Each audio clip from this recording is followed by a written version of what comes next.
Hello, Saji's കിച്ചണിലേക്ക് എല്ലാവർക്കും സ്വാഗതം. ഇന്ന് നല്ലൊരു വെജിറ്റബിൾ കറിയാണ്. കോവയ്ക്ക കൊണ്ടുള്ളൊരു കറി, തേങ്ങയൊക്കെ അരച്ച് ചേർത്തിട്ടുള്ള നല്ലൊരു കറിയാണ്. അപ്പോൾ കോവയ്ക്ക ഇഷ്ടം പോലെ കിട്ടുന്നൊരു സ്ഥലമാണ് നമ്മുടെ കേരളത്തിൽ. അപ്പോൾ അതുകൊണ്ട് നല്ല സൂപ്പർ കറി തയ്യാറാക്കാം. അപ്പോൾ അതിനായിട്ട് ഞാനിവിടെ ഒരു 6-7 കോവയ്ക്ക എടുത്തിട്ടുണ്ട്. അപ്പോൾ ഇത് കുറച്ച് നീളമുള്ള ടൈപ്പ് കോവയ്ക്കയാണ് കേട്ടോ. അപ്പോൾ ഓരോരുത്തരുടെ വീട്ടിലുള്ള മെമ്പേഴ്സിനനുസരിച്ച് എടുക്കാം. അപ്പോൾ ഇത് ഒരു 200 ഗ്രാമൊക്കെ ഉണ്ടാവുമായിരിക്കും.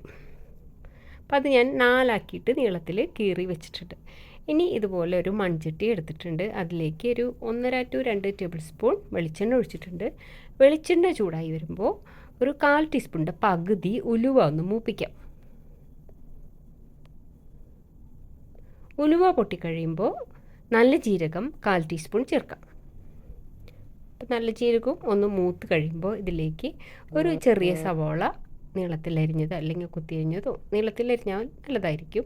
പിന്നെ ഒരു 2 പച്ചമുളക്, 1-2 പച്ചമുളക് കീറിയത്, ഒരു 1/4 ഇഞ്ച് കഷ്ണം ഇഞ്ചി അരിഞ്ഞത്, കുറച്ച് വേപ്പില, ഇതൊക്കെ ഒന്ന് വഴറ്റിയെടുക്കാം.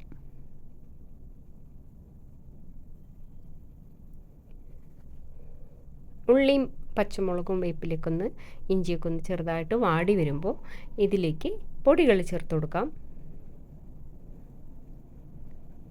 1/4 ടീസ്പൂൺ മഞ്ഞൾപ്പൊടി, പിന്നെ മുളക് പൊടി ഒരു 1/4 ടീസ്പൂൺ തന്നെ ഞാൻ ചേർക്കുന്നുള്ളൂ. ഇതങ്ങനെ എരിവുള്ള കറിയൊന്നല്ല, അപ്പോൾ ഒരു 1/4 ടീസ്പൂൺ മതിയാവും. നമ്മൾ പച്ചമുളകൊക്കെ ചേർത്തിട്ടുണ്ടല്ലോ. അപ്പോൾ ഫ്ലെയിം നല്ലോണം കുറച്ച് വെക്കണം കേട്ടോ പൊടികളൊക്കെ ചേർക്കുമ്പോൾ. അപ്പോൾ പൊടികളൊന്ന് മൂത്ത് കഴിയുമ്പോൾ ഇതിലേക്ക് നമ്മൾ അരിഞ്ഞ് വെച്ച് കോവയ്ക്ക ചേർത്ത് കൊടുക്കാം. കോവയ്ക്ക് ചേർത്തതിന് ശേഷം ലോ ഫ്ലെയിമിൽ നിന്ന് ഒരു മീഡിയം ഫ്ലെയിമിലേക്ക് മാറ്റണം. ഇനി ഒരു 1-2 മിനിറ്റ് നേരം ഇളക്കി കൊടുക്കാം. അതിനുശേഷം ഒരു മീഡിയം തക്കാളി നീളത്തിലരിഞ്ഞത് ചേർത്ത് കൊടുത്ത് അത് എല്ലാം കൂടെ നന്നായിട്ടൊന്ന് ഇളക്കി കൊടുക്കാം. തക്കാളിയും ചേർത്ത് ഒന്ന് ഇളക്കിയതിന് ശേഷം വേവിക്കാൻ ആവശ്യമുള്ള വെള്ളം ചേർത്ത് കൊടുക്കാം. 1/2 കപ്പ് തൊട്ട് 1/4 കപ്പ് വരെ ചേർത്ത് കൊടുക്കാം. അപ്പോൾ ഫ്ലെയിം മീഡിയത്തിലാണ് ഇരിക്കുന്നത്. ഇനി ഇതിലേക്ക് ഉപ്പും കൂടെ ചേർക്കാനുണ്ട്.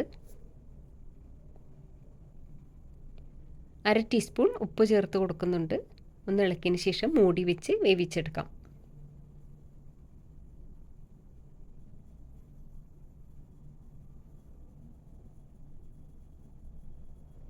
ഇതിനിടയിൽ അരപ്പ് ഒന്ന് റെഡിയാക്കാനുണ്ട്. തേങ്ങ മാത്രം, വേറെ ഒന്നും അതിൽ ചേർക്കാനില്ല. ഉള്ളിയോ ജീരകമോ ഒന്നും ചേർക്കേണ്ട. നമ്മൾ ഓൾറെഡി അത് ജീരകമൊക്കെ മൂപ്പിക്കുമ്പോൾ ഇട്ടിരുന്നു.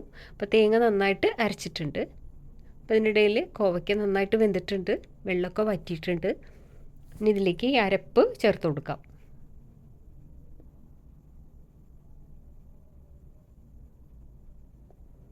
ഇതിലേക്ക് ഒരു 1/2 കപ്പ് വെള്ളം കൂടെ ചേർത്ത് കൊടുക്കാം. അധികം ലൂസാവാതിരിക്കാൻ ശ്രദ്ധിക്കണം. കുറച്ച് തിക്കാവുമ്പോഴേ ആ കറി നല്ലൊരു ടേസ്റ്റ് ഉണ്ടാവുള്ളൂ. 1/2 കപ്പ് തൊട്ട് 1/4 കപ്പ് വരെ ചേർത്ത് കൊടുക്കാം കേട്ടോ. അപ്പോൾ ഈ സമയത്ത് ഉപ്പൊക്കെ കറക്റ്റാണെന്ന് നോക്കണം. അപ്പോൾ ഞാൻ നോക്കിയപ്പോൾ കുറച്ച് കുറവായിട്ട് തോന്നി. അല്പം കൂടെ ചേർത്ത് നമുക്ക് ഒന്ന് തിള വരുമ്പോൾ ഓഫ് ചെയ്യാം. അല്പം കൂടെ ചേർത്തിട്ടുണ്ട്.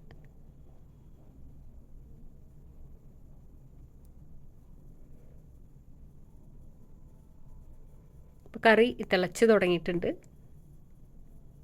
പത്തിക്കം തിളപ്പിക്കാൻ നിൽക്കണ്ട. ഈ ഒരു സമയത്ത് 1 ടീസ്പൂൺ വിനീഗറും കൂടെ ചേർത്ത് കൊടുക്കാം. വിനീഗർ അധികമാവാതിരിക്കാൻ പ്രത്യേകം ശ്രദ്ധിക്കണം. 1 ടീസ്പൂൺ തന്നെ മതി.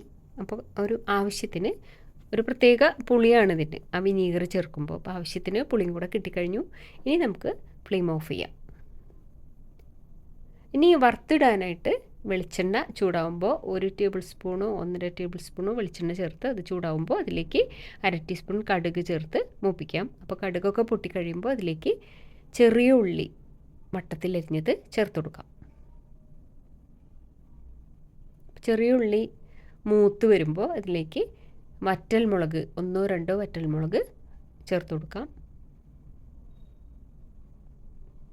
പിന്നെ ആവശ്യത്തിന് വേപ്പിലയും കൂടെ ചേർക്കാം.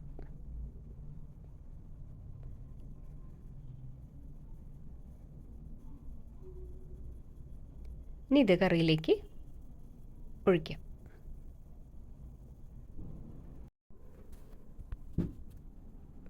അപ്പോൾ ഇത്രയേ ഉള്ളൂ, കോവയ്ക്ക കറി റെഡി ആയിട്ടുണ്ട്. വളരെ സിമ്പിളായിട്ട് ചെയ്യാൻ പറ്റുന്ന ഒരു കറിയാണ്, പക്ഷേ നല്ല ടേസ്റ്റുമാണ്. ഇങ്ങനെയുള്ള കുറേ കറികളുണ്ടല്ലേ, വളരെ സിമ്പിളാണ് പക്ഷേ ടേസ്റ്റിൻ്റെ കാര്യത്തിൽ ഒരു രക്ഷയില്ലാത്ത കറികളുണ്ട്. ചില കറികളൊക്കെ വളരെ നമ്മൾ ബുദ്ധിമുട്ടും, പക്ഷേ വിചാരിച്ച ആ ഒരു രുചി നമുക്ക് കിട്ടാറില്ല. അങ്ങനെയുള്ള കറികളും ഉണ്ട്, എല്ലാതും അങ്ങനെയല്ല. പക്ഷേ ഇത് വളരെ സിമ്പിളാണ്, ഭയങ്കര ടേസ്റ്റുമാണ്. അപ്പോൾ ചോറ് കഴിക്കാനൊക്കെ ഒരു പ്രത്യേക രുചിയായിരിക്കും. അപ്പം ഇങ്ങനെ ചെയ്യാത്തവരുണ്ടെങ്കിൽ ഒരു പ്രാവശ്യം ഇങ്ങനെ ഒന്ന് ട്രൈ ചെയ്ത് നോക്കിക്കോളൂ, ഉറപ്പായിട്ടും ഇഷ്ടപ്പെടും. ഇഷ്ടപ്പെട്ടാൽ ലൈക്ക് ചെയ്യാൻ മറക്കരുത് കേട്ടോ. Thank you.